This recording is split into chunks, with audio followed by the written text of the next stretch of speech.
এমন কালা ছবি হয় না।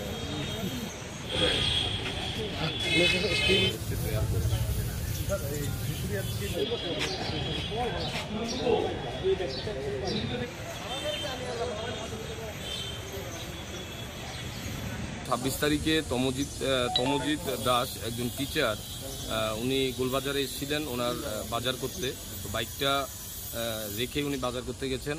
বাজার করে এসে দেখে ওনার বাইকটা নেই, সুপার স্প্লেন্ডার বাইক। তখন উনি সাথে সাথে আমাদের গোলবাজার আউটপোস্টে আমাদের ইনফর্ম করে।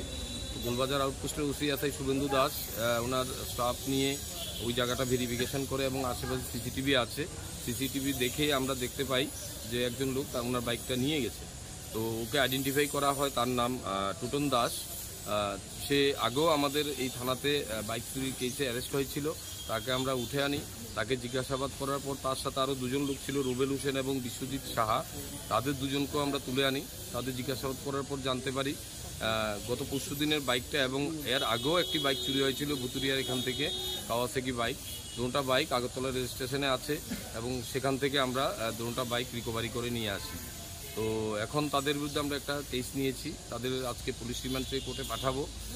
পুলিশ রিমান্ডে এনে আশেপাশে আরও কিছু বাইক চুরি হয়েছে, তারা আরও কোন কোন কেসে ইনভলভ আছে ওই বাইকগুলো এবং কারা জড়িত আছে তাদের অ্যারেস্ট করার চেষ্টা করব। তাদের আজকে কোর্টে আমরা প্রেরণ করব। বাইক চুরিতে কজন আটক করা হয়েছে? এখন পর্যন্ত 3 জন অ্যারেস্ট হয়েছে। কবে নাগাদ চুরি হয়েছে এইগুলি?